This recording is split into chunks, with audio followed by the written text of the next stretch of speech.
Well, a word about myself.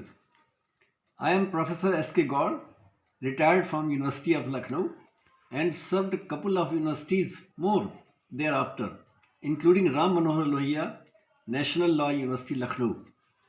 I have experience of teaching UG and PG students running into more than 4 decades and long experience of guiding doctoral work and research. Many scholars under me have earned the degree of PhD and LLD. I have delivered guest lectures and made keynote presentations in the seminars, conferences, and faculty development programs in both public and private universities.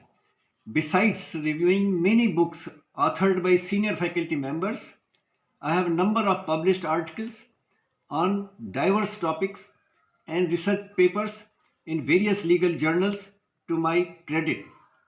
For brevity's sake, I apply cut in describing my modest academic attainments.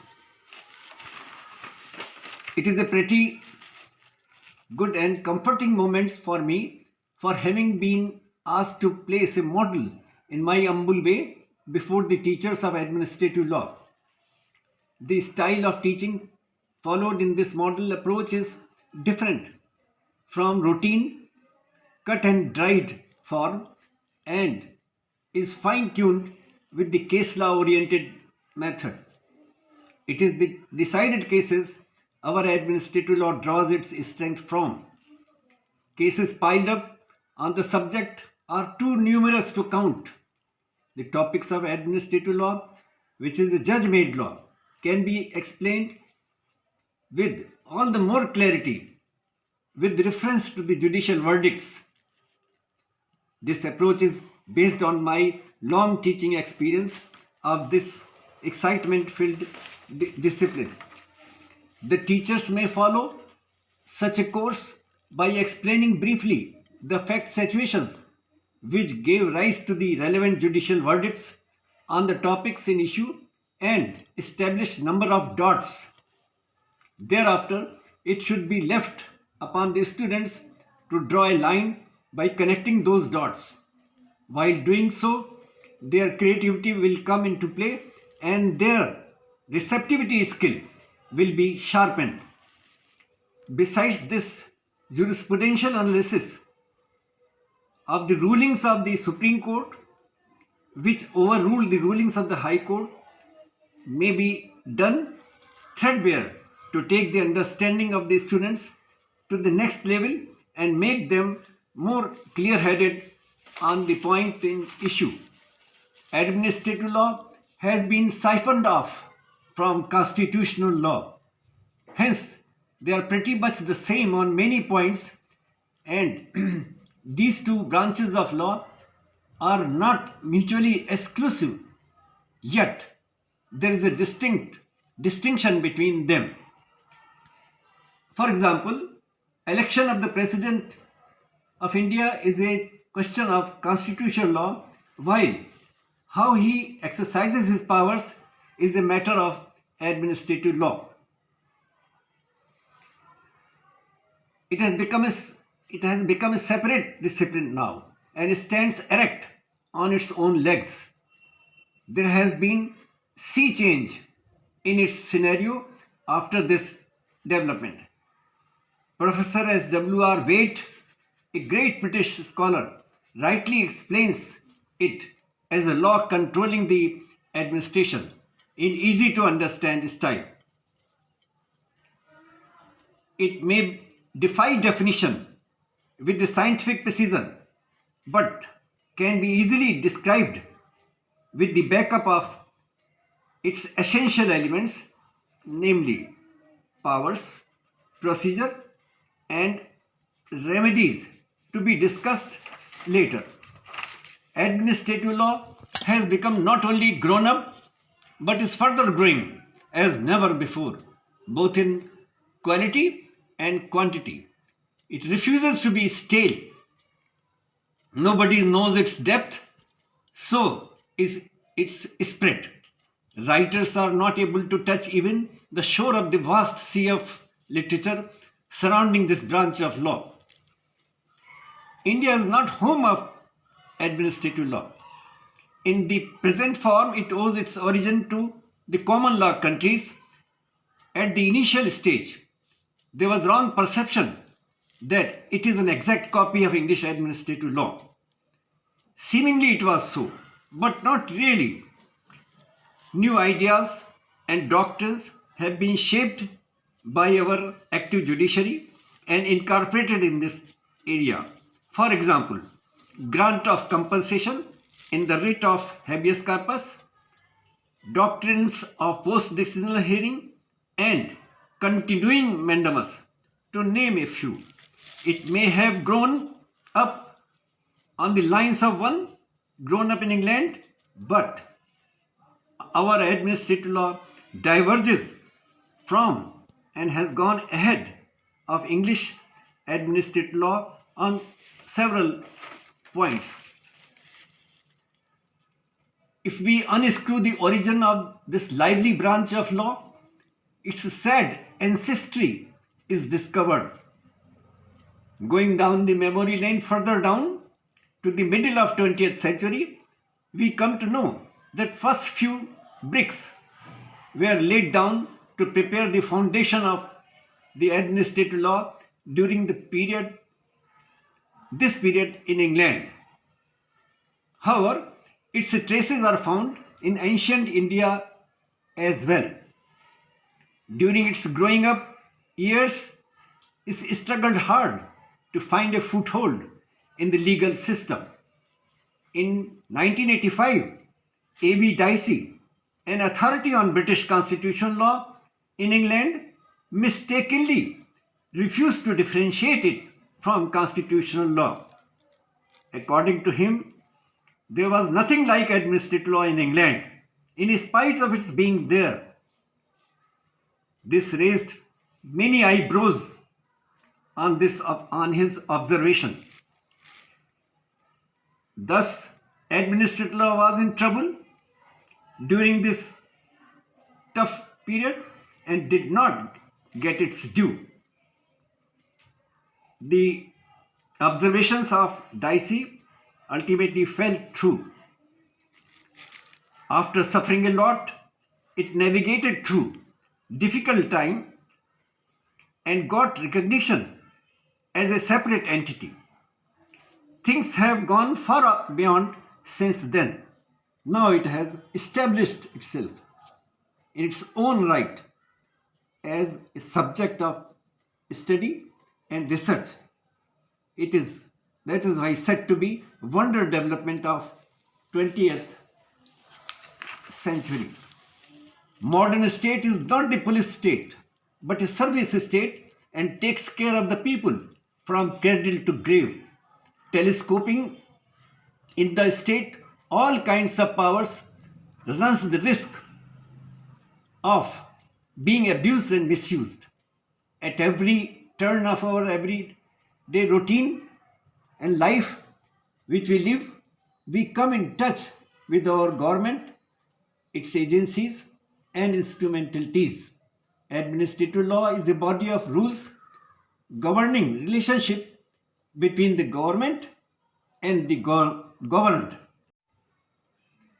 It gives a voice to the victims suffering in silence from administrative wrongs. It is not legislative but judicial product.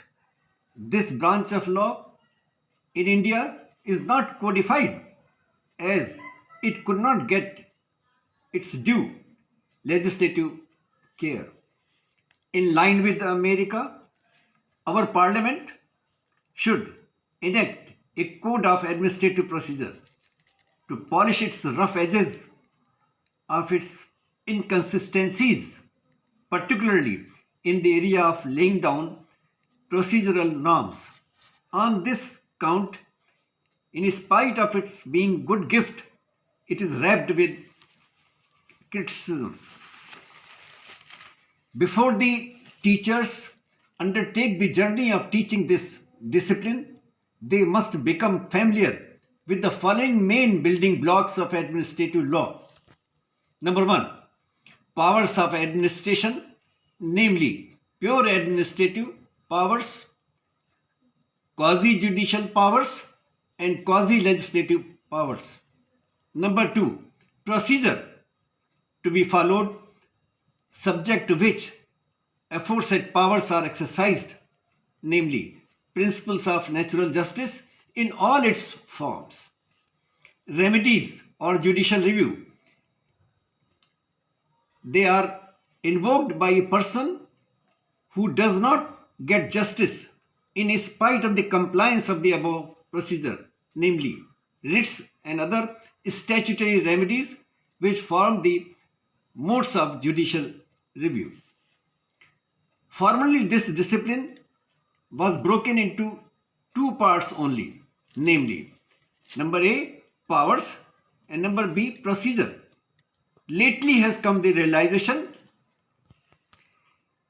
in line with America, for giving more importance to the procedural aspects rather than remedies.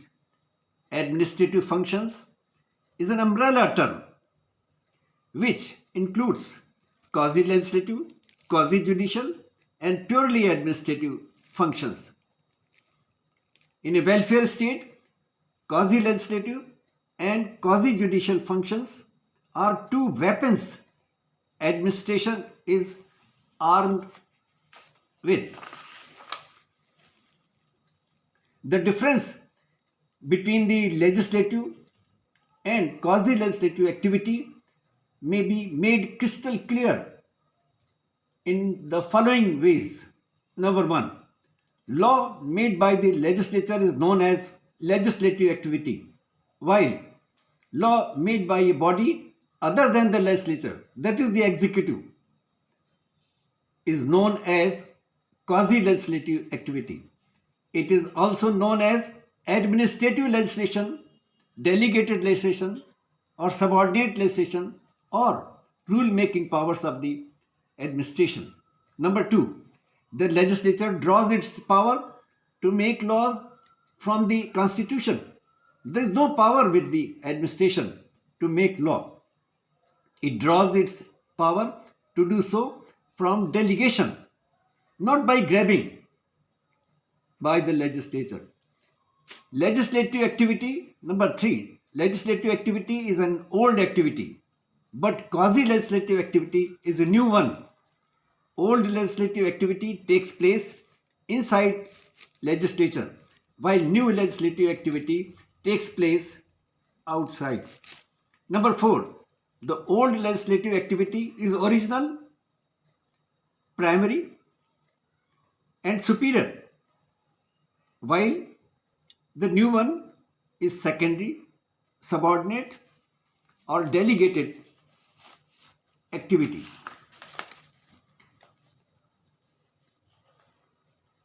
Number five, old legislative activity is main activity, while the new legislative activity is done to supplement, not to substitute for the old one.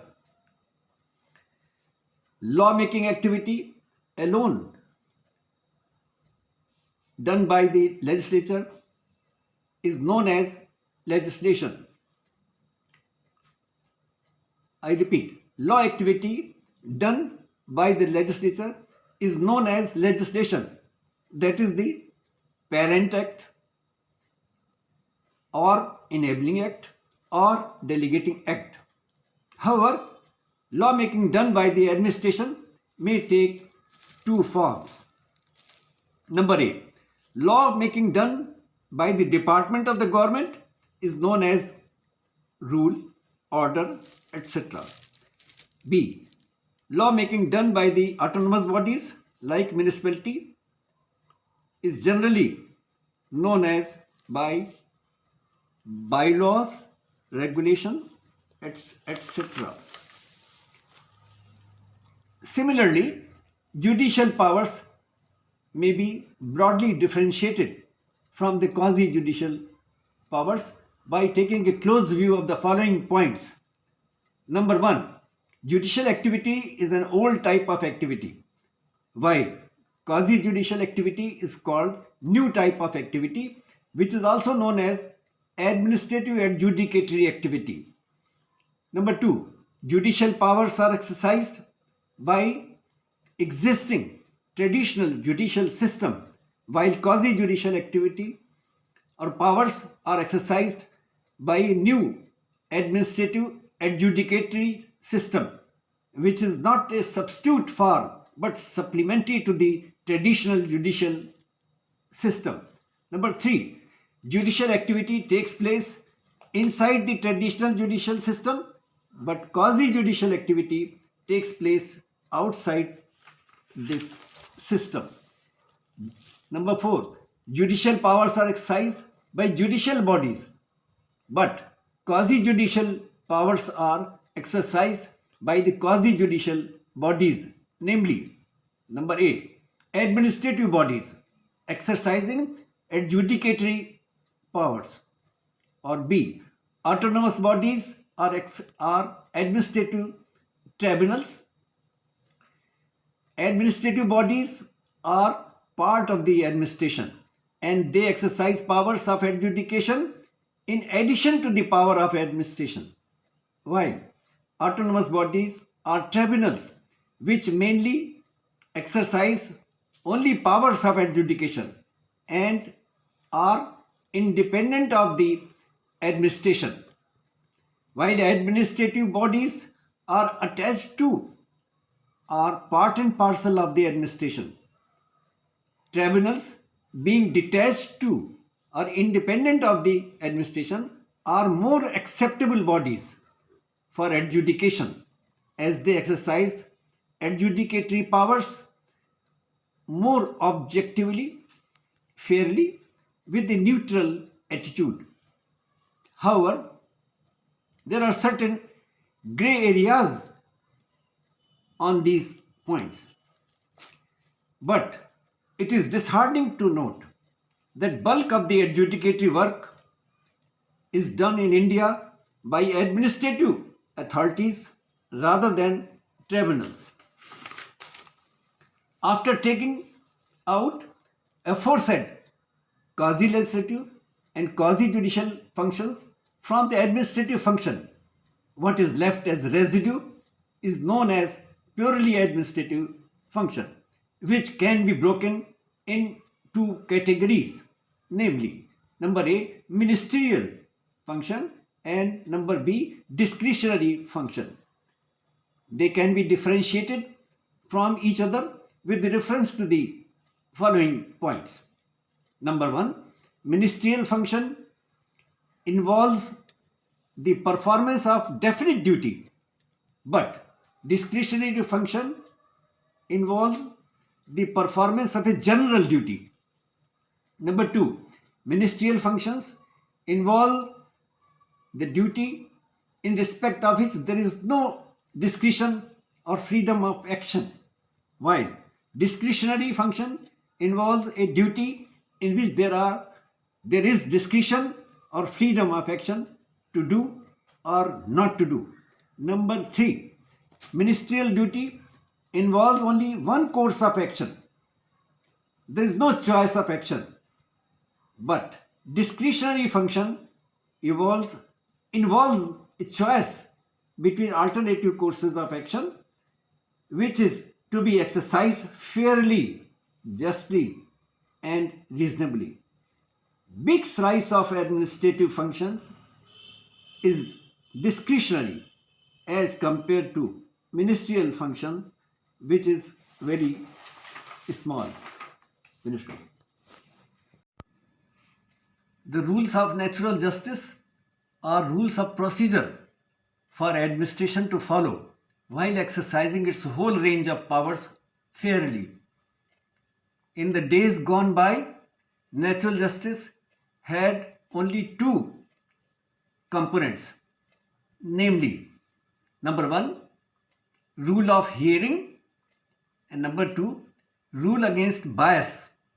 Now the old concept of natural justice has been rejuvenated and stretched in modern times to cover other things, namely the doctrine of reasoned decision, and the doctrine of legitimate expectation, etc.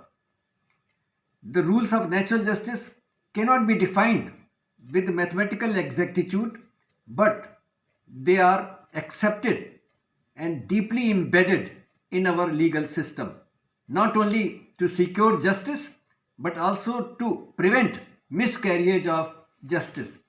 They do not supplement the law. They do not supplant the law but supplement it.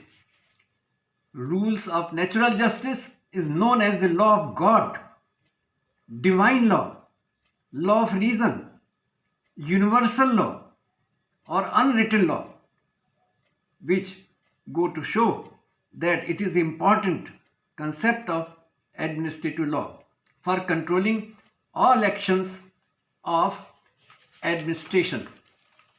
The aforesaid rule of hearing involves many components like notice, opportunity to be given to a party to defend for clearing himself of the charges and prove his innocence.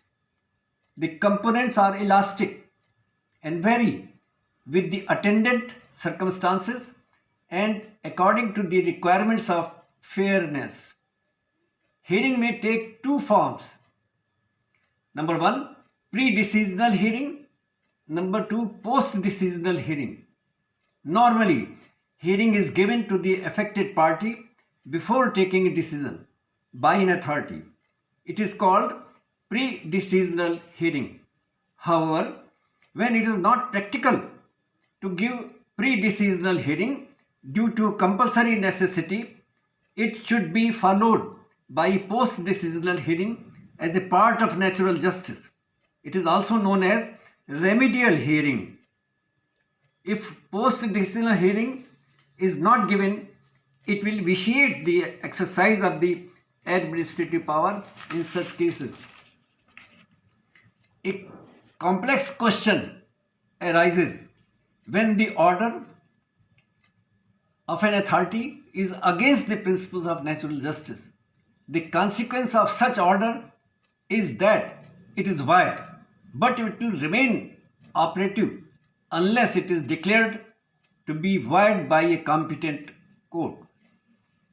Our apex court has made the law more humane by framing this doctrine of post-decisional hearing in famous case of Maneka Gandhi versus Union of India in 1978. On this point, we have gone ahead of English law because in such a case, no hearing is given in England. Justification for their doctrine, for this doctrine is that post-decisional hearing is better than no hearing. The other rule of natural justice is rule against bias. The bias may take various forms like financial bias, personal bias, subject matter bias, or official bias. In the administrative adjudicatory proceedings, official bias cannot be avoided altogether. It is allowed to some extent only, as administration is not expected to be impartial like a judge.